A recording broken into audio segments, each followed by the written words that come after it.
Assalamualaikum warahmatullahi wabarakatuh. Halo teman-teman, kita kembali lagi di channel Al-Ula dengan saya Listiana Fatima Al-Ula. Hari ini saya akan membagikan tips bagaimana cara menjadi guru yang baik untuk mengajarkan kepada anak yang akan belajar dengan kita nanti, entah itu mengajarkan anak mengaji, mengajarkan anak baca tulis, atau apapun itu, terutama kita semua yang sedang akan memulai untuk menjadi seorang pengajar. Jadi saya akan sharing pengalaman atau tips bagaimana menjadi guru yang baik, agar anak-anak itu senang bermain atau belajar dengan kita.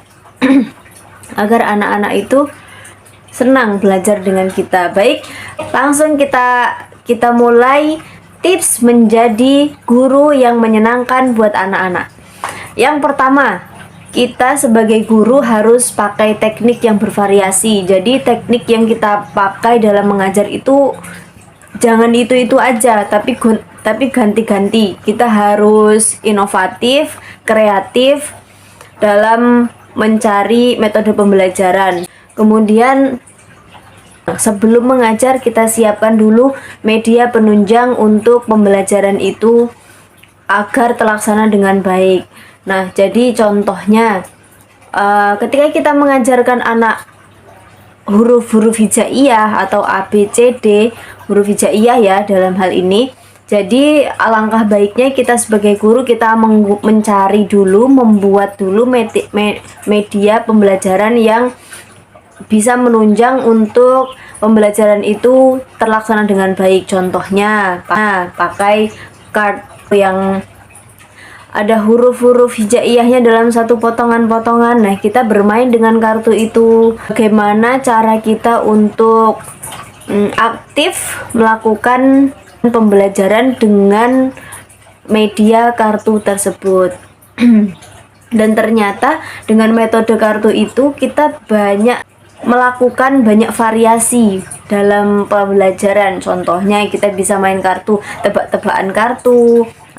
Kemudian tips selanjutnya agar pembelajaran ini akan semakin menarik, tentunya seorang guru harus memiliki kreativitas ya. Kita harus tahu juga kondisi anak itu seperti apa, moodnya anak itu sedang bagaimana, karena namanya anak-anak kecil ya, itu pasti mood swing banget. Jadi ada masanya, ada waktunya dimana menit kesekian mereka fokus, di menit kemudian mereka udah nggak fokus atau udah pengen bermain segala macam, udah konsentrasinya udah buyar. Nah, kita sebagai guru itu harus bisa membaca kondisi anak. Nah, agar anak tidak bosan dalam belajar dengan kita bisa dengan cara belajar sambil bermain di luar kelas. Contohnya kayak baru kemarin saya les privat dengan anak-anak yang baru belajar abatasa Iqra 1 ya.